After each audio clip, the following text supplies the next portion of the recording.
नमस्कार दोस्तों, मैं अनिल कुमार अपने YouTube channel super academy Jaish में आप लोगों का बहुत बहुत स्वागत करता हूं। तो दोस्तों, हम लोग पिछले वाले क्लास में क्या कर रहे थे दोस्तों, हम लोग भारत में ब्रिटिश साम्राज्य अर्थात यूरोपीय साम्राज्य हमारे भारत में किस प्रकार से आगमन हुआ था और वे लोग आगमन आए थे, उसके बाद किस प्रकार से हमारे भारत देश में ऐसे केंद्रीय व्यापारिक केंद्र की स्थापना किए थे। तो दोस्तों, इन सारी चीज के बारे में हम लोग पढ़े थे कि व्यापारिक केंद्र की स्थापना कब किए थे वे लोग और हमारे भारत देश में कब कब आए थे। तो दोस्तों, हमारे भारत देश में यूरोपीय साम्राज्य के 5 ऐसे देश के बारे में हम लोग पढ़े हैं जो हमारे देश में आए हुए थे और अपने अपने व्यापारिक केंद्र की स्थापना किए थे। तो दोस्तों, आज हम लोग एक और देश के बारे में जान लेंगे, छठा, जो दोस्तों उतना वर्चस्व नहीं है, बिल्कुल भी उतना उतना कहीं बिल्कुल ही वर्चस्व में नहीं है, क्योंकि दोस्तों वह सब जब आया तो अपना शक्ति को अपना ऐसा स्थापित नहीं कर पाया था, अपनी स्थिति को सुधार नहीं पाए थे, इसलिए दोस्तों वह तो आया और जैसे आया और वैसे ही वापस लौट गया था। तो दोस्तों, इस चीज को हम लोग इस वीडियो को सबसे अंत में जान लेंगे कि वह देश कौन सा था, अब कब आया था। तो चलिए दोस्तों, आज हम लोग करेंगे कि हम लोग पिछले वाले वीडियो में हम लोग कल ही बात कर चुके थे कि इसकी नेक्स्ट वीडियो में हम लोग दोस्तों भारत में आए हुए जितने भी देश हैं उन सारे देश से रिलेटेड है सो ऑब्जेक्टिव क्वेश्चन को करने वाले हैं। अर्थात अब जो दोस्तों हमारा भारत देश में यूरोपीय साम्राज्य से जो भी आए हुए हैं उन सारे देशों से रिलेटेड क्वेश्चन को हम लोग जानेंगे। तो दोस्तों, सारे क्वेश्चन को नहीं बिल्कुल, लेकिन दोस्तों मैं हम लोग उसी क्वेश्चन को जानेंगे जो है सो एग्जाम में भी आया, अर्थात एग्जाम में बार बार पूछा जा सकता है। तो चलिए दोस्तों, हम लोग इस टॉपिक को आज आगे बढ़ाते हैं। तो दोस्तों, आज का हम लोग का टॉपिक है ऑब्जेक्टिव क्वेश्चन।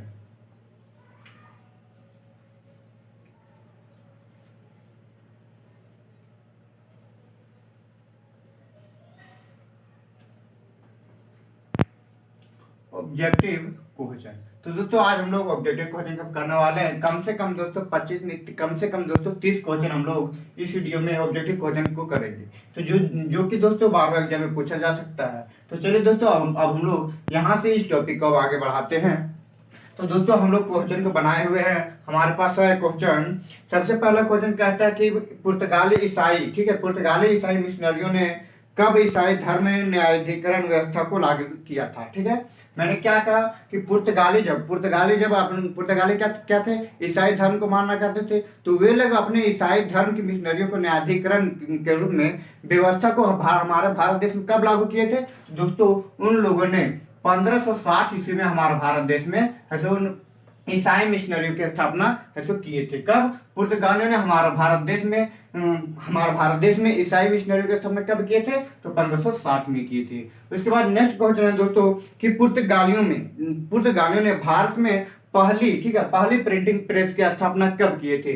पुर्तगालियों ने भारत में पहली प्रिंटिंग प्रेस की स्थापना कब किए थे? तो दोस्तों 1556 में किए थे। कब? 1556 ईस्वी में किए थे। तो दोस्तों, हम लोग को यहाँ से क्वेश्चन भी घुमा के पूछ सकता है, जैसे हम लोग यहाँ पे पढ़े क्वेश्चन कि भारत में पुर्तगालियों ने प्रथम प्रिंटिंग प्रेस की स्थापना कब किए थे? तो 1556 में। तो यह भी पूछ दे सकता है दोस्तों कि प्रथम प्रिंटिंग प्रेस की स्थापना हमारे भारत में कौन किया था। तो दोस्तों, वहां से आंसर हम लोग कह सकते हैं पुर्तगाली लोग किए थे। तो दोस्तों, जो भी मैं क्वेश्चन बताऊंगा उसमें से दोस्तों अगर क्वेश्चन बनाया जाए तो अनेक प्रकार से क्वेश्चन बन सकते हैं, क्योंकि दोस्तों मैं एक ही चीज को बार बार रिपीट करना नहीं चाहा, इसलिए हम उसी में ऐसे एक दूसरे को ज्वाइन करके क्वेश्चन मैंने बना दिया है। नेक्स्ट क्वेश्चन है दोस्तों कि फ्रांसीसी डे नामक ब्रिटिश अधिकारी ने कब मद्रास को प्राप्त किया था। तो दोस्तों, मैंने आप लोगों को बताया था कि मद्रास को प्राप्त कर लिया था, लेकिन कब किया था दोस्तों, वो चीज को भी मैंने बताया था। तो जरा सा ध्यान रखना है कब। तो दोस्तों 1639 में, ठीक है, 1639 में फ्रांसीसी डे ने, ठीक है, फ्रांसीसी डे ने है सो मद्रास को अपने अधीन प्राप्त कर लिया था। कब? तो 1639 ईस्वी में। नेक्स्ट क्वेश्चन है दोस्तों कि पुर्तगाली है सो आलू, तंबाकू तथा मकई, ठीक है, आलू, तंबाकू तथा मकई को भारत में कहां से लाए थे। हम लोगों के यहां से एक और क्वेश्चन बन गया कि हम लोग क्वेश्चन अगर पूछ लिया जाता है कि आलू, मकई तथा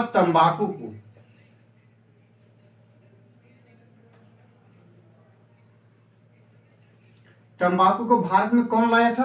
तो दोस्तों, हम लोग यहाँ पे क्वेश्चन से अभी हम लोग बन गया कि पुर्तगाली लोग लाया। कौन लाया? पुर्तगाली लोग लाए, लेकिन कहां से लाए थे दोस्तों। तो दोस्तों, पुर्तगाली लोगों ने मध्य अमेरिका से मध्य अमेरिका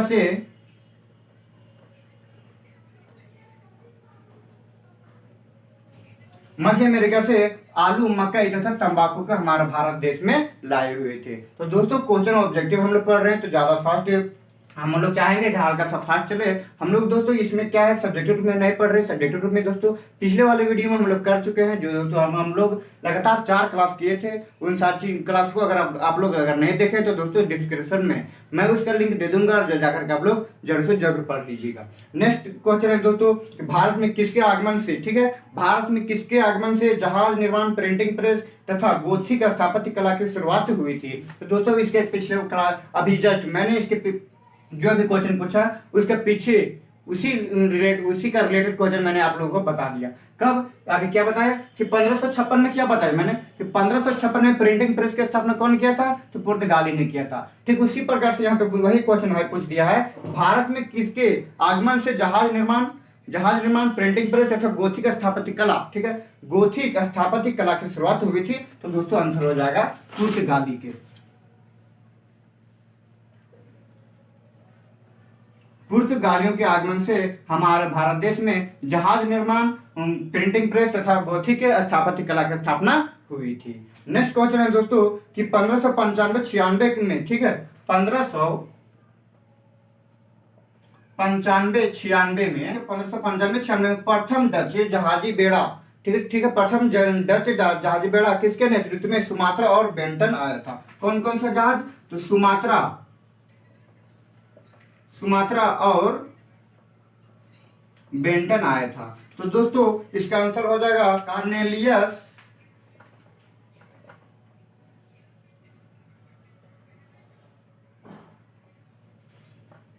हाउटमैन, ठीक है, कार्नेलियस हाउटमैन। तो दोस्तों क्वेश्चन क्या था कि 1595-96 में, ठीक है, 1595-96 में किसके नेतृत्व में है सो प्रथम डच बेड़ों के जहाजों के साथ सुमात्रा और बेंटन आया था। तो दोस्तों कार्नेलियस हाउटमैन के नेतृत्व में हमारे भारत देश में आया था। जो कौन थे, तो डच लोग थे। नेक्स्ट क्वेश्चन है कि चीन सूरा, ठीक है, मैंने हम लोग इसके बारे में चर्चा किए हुए हैं पिछले क्लास में कि चीन सूरा के डच कोट को, ठीक है, डच कोट को क्या कहा जाता है। इसका तो दोस्तों डच कोट को, ठीक है, चीन सूरा के डच कोट को क्या कहा जाता है। तो दोस्तों इसका हो जाएगा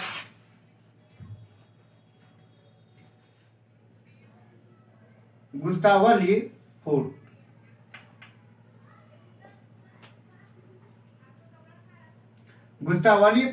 चीन सूरा के, ठीक है, डच कोट को चीन सूरा के डच कोट को क्या कहा जाता है, तो गुस्तावली फोर्ट कहा जाता है। नेक्स्ट क्वेश्चन है दोस्तों कि नागापट्टनम के डच कोट को क्या कहा जाता है। तो आंसर हो जाएगा इसका दोस्तों सेंट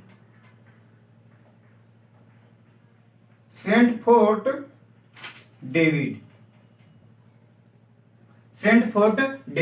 तो दोस्तों यहाँ पे कौन कौन सा, इसमें देखो चीन सूरा, ठीक है, चीन सूरा के डच कोट को क्या कहा जाता है, तो गुस्तावली फोर्ट, और नागापट्टनम के डच कोट को क्या कहा जाता है, तो सेंट फोर्ट डेविड कहा जाता है। तो दोस्तों इसका नेक्स्ट क्वेश्चन है हम लोग के सामने कि 1662 ईस्वी में औरंगजेब ने एक फरमान द्वारा, ठीक है, 1662 ईस्वी में औरंगजेब ने एक फरमान द्वारा डचों को कितने प्रतिशत चुंगी पर बंगाल, बिहार तथा उड़ीसा में व्यापार का एक अधिकार दिया था। क्वेश्चन कहने का अर्थ यह है कि औरंगजेब के जब शासनकाल आया था तब उन लोगों ने ऐसे औरंगजेब ने 1662 ईस्वी में ऐसो बंगाल, बिहार तथा उड़ीसा का जो भी क्षेत्र था उन पर एक अधिकार व्यापार करने के लिए दे दिया गया था अंग्रेजों को। लेकिन कितने प्रतिशत अधिकार पर दिया गया था, तो 3.5% पर। अब यहाँ पर चुंगी कहने का अर्थ यह है दोस्तों, चुंगी कहने का अर्थ यह है कि जितने भी व्यापार किया करते थे उनका 3.5% है सो मुगल साम्राज्य को देना पड़ता था। मुगल काल के जो भी शासक था उन्हें देना पड़ता। बंगाल, बिहार तथा उड़ीसा से व्यापार कर रहा है तो इसमें से 3.5% रुपए किसको देना पड़ता था, तो मुगल शासक को देना पड़ता था। तो इसका स्थापत्य एकाधिकार कब किया दिया गया था? तो 1962 में। कितने प्रतिशत पर? तो 3.5% पर। इसी बात पर एक और जो मैं बता देता हूँ दोस्तों कि जब सन 1709 ईस्वी आया था, तब ऐसे बहादुर शाह ने इसी परसेंट को 3.5% को घटा करके कितना 2.5% कर दिया था। कितना 2.5% कर दिया था। 1709 ईस्वी आया था, तब बहादुर शाह ने जो चुंगी प्रतिशत जो लिया जाता था अंग्रेजों से, उनका दर घटा करके कितना 2.5% कर दिया गया था। नेक्स्ट क्वेश्चन है दोस्तों कि ब्रिटिश की ईस्ट इंडिया कंपनी ने, ठीक है, ब्रिटिश ईस्ट इंडिया कंपनी ने बम्बई को कब है सो प्राप्त किया था? ब्रिटिश ईस्ट इंडिया कंपनी ने मुंबई को कब प्राप्त किया था? इसका आंसर हो जाएगा दोस्तों 1662 में। अब यहाँ पर 1600 मैं बताता हूँ कि 1662 में, ठीक है, 1662 में British east India company Mumbai को कैसे प्राप्त किया था? तो दोस्तों जब 1662 की ईस्वी के साथ ईस्वी चल रहा था, उसी समय इंग्लैंड का एक चार्ल्स द्वितीय था नामक व्यक्ति था। कौन? चार्ल्स द्वितीय।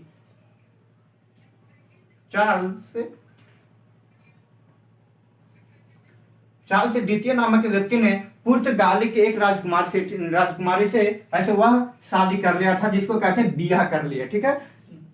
वह ऐसे बियाह कर लिया कब? 1662 में। और उसी ऐसे जब राजकुमारी से बियाह कर लिया, तो उनका पिता जो पुर्तगाल के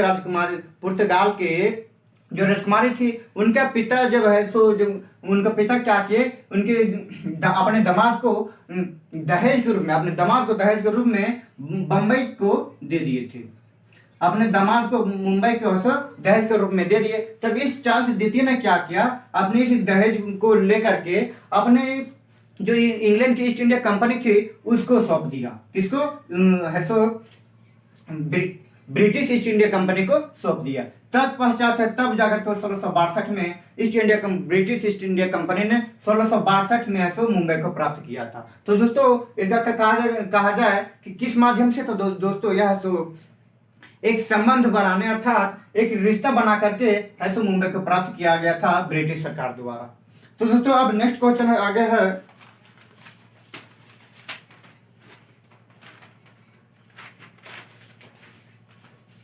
कि फ्रांसीसियों का मुख्यालय शुरुआत में कहाँ पे? ठीक, प्रारंभ में जब फ्रांसीसी आए थे तो उनका मुख्यालय कहाँ पे था? तो दोस्तों इसका आंसर हो जाएगा सूरत। कहाँ? तो सूरत हो जाएगा। चलिए दोस्तों अब हम लोग फिर इसका ऐसे आगे पढ़ते हैं।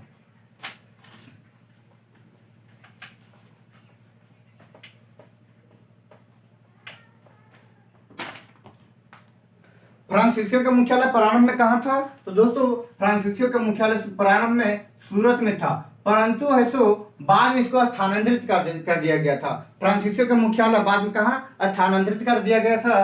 कहाँ कर दिया गया था? तो दोस्तों पांडिचेरी कर दिया गया था। पांडिचेरी कर दिया गया था फ्रांसीसियों के मुख्यालय। अब हम लोग जानेंगे दोस्तों पांडिचेरी को फ्रांसीसियों ने कब अपने अधीन में किए थे, कब प्राप्त किए थे? तो दोस्तों मैंने आप लोगों को बताया था कि 1673 ईस्वी में, ठीक है, 1673 ईस्वी में है सो कौन? तो शेरखा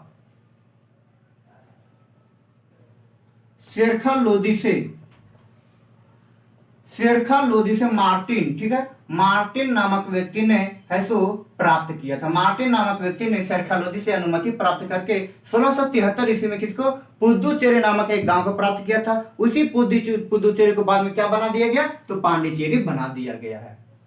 इसके नेक्स्ट क्वेश्चन अब आगे है दोस्तों कि काफिला व्यवस्था, ठीक, काफिला व्यवस्था का आरंभ किसके द्वारा किया गया था? ठीक है, अब यहाँ पे हम लोग अभी पढ़ रहे हैं काफिला व्यवस्था।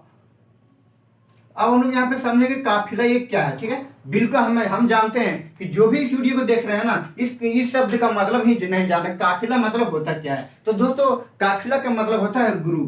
क्या होता है? काफिला का मतलब होता है गुरु। अब ग्रुप तो होता है, लेकिन किस प्रकार का ग्रुप, यहाँ पे किस प्रकार का ग्रुप को कहा जाता है काफिला? तो दोस्तों काफिला उस प्रकार के ग्रुप को कहा जाता है जो व्यापार के माध्यम से, ठीक है, जो व्यापार किया करते थे। और उन सब जैसे कि हमारे इंडिया में क्या होता है कि बहुत जैसे 10-15 व्यापार, ठीक है, हमारे भारत देश के 10-15 व्यापार है, वे लोग ऐसे क्या करते हैं, दूसरे विदेश, यहाँ से भारत से विदेश ले जाते हैं सामान को। तो उन सारे व्यापार के लोगों को जो एक साथ जाते थे, ठीक है, एक साथ जाते थे पैदल चल करके या किसी अन्य व्यवस्था करके, उनको ऐसे एक समूह बना करके जाया करते थे, उनको ऐसे काफिला व्यवस्था कहा जाता था। तो काफिला व्यवस्था का आरंभ किसके द्वारा किया गया था? तो दोस्तों पुर्तगाली के द्वारा काफिला व्यवस्था प्रारंभ किया गया था। नेक्स्ट क्वेश्चन है कि पांडिचेरी का प्रथम फ्रांसीसी गवर्नर कौन था? तो दोस्तों हम लोग अभी पढ़े कि मार्टिन, ठीक है, अभी हम लोग पढ़े हैं कि मार्टिन है तो शेरखा लोदी से अनुमति प्राप्त करके पांडिचेरी को प्राप्त किया था। तो दोस्तों उस समय का प्रथम गवर्नर भी कौन था? तो मार्टिन ही था। प्रथम गवर्नर कौन था पांडिचेरी का? तो मार्टिन ही था। नेक्स्ट क्वेश्चन है दोस्तों कि अब हमारे भारत देश में आने वाला प्रथम पुर्तगाली कौन है? दोस्तों इन सारे क्वेश्चन को हम लोग अब जहां तक क्वेश्चन जो था हम लोग पढ़ चुके हैं। अब हम लोग दोस्तों यहाँ पे कुछ जो बहुत बार पढ़ चुके हैं, ठीक है, पिछले वाले क्लास में हम लोग बहुत बार पढ़ चुके हैं, उन्हीं सभी क्वेश्चनों को हम लोग यहाँ पे अब रिवीजन एक बार कर लेते हैं। क्वेश्चन कहता है भारत में आने वाले प्रथम पुर्तगाली कौन था? तो दोस्तों भारत में आने वाला प्रथम पुर्तगाली कौन था? तो वास्को डी गामा था। कौन सा? तो दोस्तों वास्को डी गामा था। नेक्स्ट क्वेश्चन है कि भारत का प्रथम पुर्तगीज गवर्नर कौन था? भारत का प्रथम पुर्तगाली, ठीक है, प्रथम पुर्तगाली गवर्नर कौन था? तो फ्रांसिस्को डी अल्मेडा, जो दोस्तों मैंने आप लोगों को बताया था डी अल्मेडा के नाम से, ठीक है, मैंने आप लोगों को बताया था डी अल्मेडा। दोस्तों चूंकि जब हम लोग ज्यादा लंबा नाम अगर याद रखते हैं ना तो फिर दिमाग से निकल जाता है, इसलिए दोस्तों सिर्फ हम बताए थे आप लोग को डी अल्मेडा, उसी चीज को याद रखना है, डी अल्मेडा, ठीक है। नेक्स्ट क्वेश्चन है मुगल भारत में आया प्रथम ब्रिटिश कौन था? मुगल भारत में आया प्रथम ब्रिटिश कौन था? तो दोस्तों मैंने आप लोगों को बताया था कि 1599 ईस्वी में आया था, ठीक है, 1599 ईस्वी में आया था। कौन था आया था? तो मिल्टन हॉल ने आया था। मिल्टन हॉल ने आया था 1599 ईस्वी में। उसके बाद यहाँ से जब हुआ है तो यहाँ के समाचार को कहाँ इंग्लैंड पहुंचाया था, तब ऐसे 1600 ईस्वी में वहां पे ईस्ट इंडिया कंपनी की स्थापना किया गया था। नेक्स्ट क्वेश्चन है जहांगीर के दरबार में आने वाला प्रथम ब्रिटिश कौन था? जहांगीर के दरबार में आने वाला प्रथम ब्रिटिश कौन था? तो हॉकिंस था। कौन था? हॉकिंस था। तो कब आया था दोस्तों हॉकिंस? तो हॉकिंस जहांगीर के दरबार में 1608 ईस्वी में कहाँ आगरा में आए थे। नेक्स्ट क्वेश्चन है बम्बई के वास्तविक संस्थापक कौन है? मुंबई का वास्तविक संस्थापक कौन है? तो दोस्तों मैंने आप लोगों को बताया है, नाम सुने होंगे मेरे लफ्ज से ही और दूसरी वीडियो में कि गेराल्ड ओंगियार, ठीक है, गेराल्ड ओंगियार, तो वही दोस्तों गेराल्ड ओंगियार है मुंबई का वास्तविक संस्थापक है। नेक्स्ट क्वेश्चन है दोस्तों कि कलकत्ता का संस्थापक कौन है?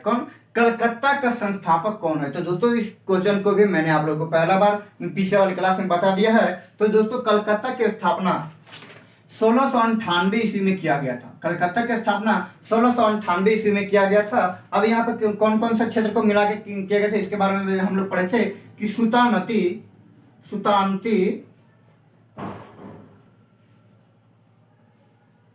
कालीकट, पहला सुतानती, कालीकट और तीसरा गोविंदपुर।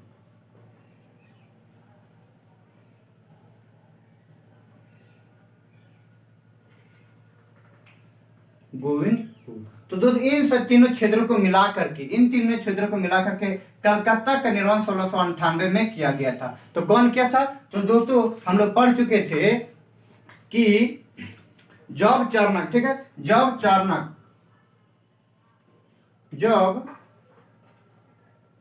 चार्नक है, यही है सो सुतानती, कालीकट तथा गोविंदपुर को एकत्रित करके 1698 में कलकत्ता का नाम दे दिया था। इसलिए जॉब चार्नक से एक और क्वेश्चन मैं आप लोगों को बता देता हूं कि दोस्तों जब ये जॉब चार्नक है सुतानती को, ठीक है, सुतानती को कब 1690 ईस्वी में, सुतानती में 1690 ईस्वी में एक कोठी खोला था, ठीक है, कोठी खोला था और 1696 ईस्वी में दोस्तों उस कोठी का किलेबंदी भी कर लिया था। अब किलेबंदी कर लिया था तब 1700 ईस्वी में होते होते उस क्षेत्र को, ठीक है, उस क्षेत्र को ऐसे फोर्ट विलियम नाम रख दिया था, फोर्ट विलियम।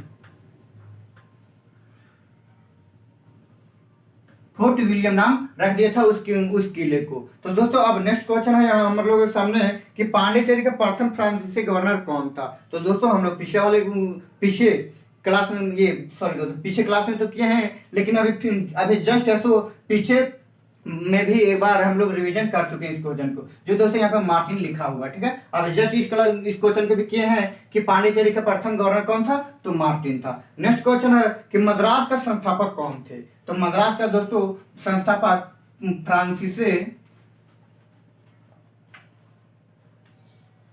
फ्रांसिस डे थे। मतलब मद्रास का संस्थापक कौन थे, तो फ्रांसिस डे थे, जो कि मद्रास का स्थापना किए थे। तो दोस्तों हम लोग यहाँ तक ऐसे सारी चीज को कवर कर लिए हैं। और दोस्तों हम लोग अभी इस वीडियो के शुरू में हम बोले थे कि हम लोग ऐसे 6 ऐसे देश के बारे में 5 ऐसे देश के बारे में पढ़ चुके हैं जो भारत में आए थे। एक और देश हम लोग नहीं पढ़े जो उतना वर्चस्व में नहीं आया था। तो चलिए दोस्तों हम लोग उन सारे देश को भी एक बार फिर से जान लेते हैं कि कौन कौन सा देश कब कब आया था।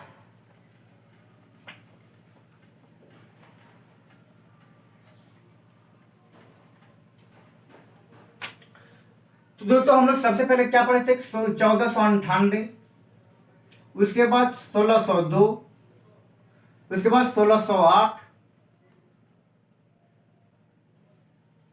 उसके बाद नेक्स्ट में दोस्तों 1616 पढ़े हुए थे। 1616, उसके बाद दोस्तों 1664, और इतना दूर तक हम लोग पढ़ चुके थे। अब अंतिम में दोस्तों हम लोग 1731 को नहीं पढ़े थे कि 1731 में कौन आया था। तो इस चीज को हम लोग को जानना है कि 1731 में कौन आया था। और इस सब कभी ये 5 ऐसे देश हैं जो हम लोग पढ़े हुए हैं, लेकिन फिर से एक बार हम लोग रिवीजन कर लेते हैं। तो 1498 में कौन, तो पुर्तगाली। 1498 में कौन आया था, तो पुर्तगाली आया था। 1602 में कौन आया था, तो दोस्तों 1602 में डच लोग आए थे। 1602 में डच लोग आए थे। 1608 में कौन आया था, तो दोस्तों अंग्रेज ब्रिटिश साम्राज्य आया था। ब्रिटिश, ठीक है, यूरोपीय साम्राज्य का ब्रिटिश साम्राज्य आया था, ब्रिटिश देश, जिसको दोस्तों इंग्लैंड के नाम से जाना जाता है। उसके बाद दोस्तों 1616 ईस्वी में 1616 ईस्वी में दोस्तों हमारे देश में कौन आया था, तो डेनिश लोग आए थे। 1616 ईस्वी में डेनिश लोग आए थे, जो कि 1620 ईस्वी में जाकर के एक सूरत में अपना दोस्तों मछलीपट्टनम में से अपना एक स्थापना किए हुए थे। मछलीपट्टनम में अपना एक कारखाना स्थापित किए थे, और एक और 1676 में से एक और किए थे, श्री रामपुर में अपना एक कारखाना स्थापित किए थे। दोस्तों मैंने इसके इसलिए चर्चा कर दिया, जो ये दोस्तों ये डेनिश है उतना वर्चस्व में नहीं आया था और मात्र 2 कारखाना स्थापित किया। और 1845 में होते होते उन लोगों ने सारी अपनी संपत्ति को, किसको, 1608 में कौन आया था, अंग्रेज आए थे, ब्रिटिश वाले, उनको ऐसे अपनी सारी संपत्ति को बेच दिए थे। नेक्स्ट दोस्तों यहाँ पे 1664 में कौन आया था, तो दोस्तों 1664 में फ्रांसीसी आए थे। 1664 में फ्रांसीसी आए। अब हम लोग जानने दोस्तों के सबसे इसी चीज का हम लोगों के सामने यहाँ पे इसका इंतजार था कि 1731 में अब आया था कौन। तो दोस्तों 1731 में सबसे अंतिम में दोस्तों स्वेंडिश ने आया था।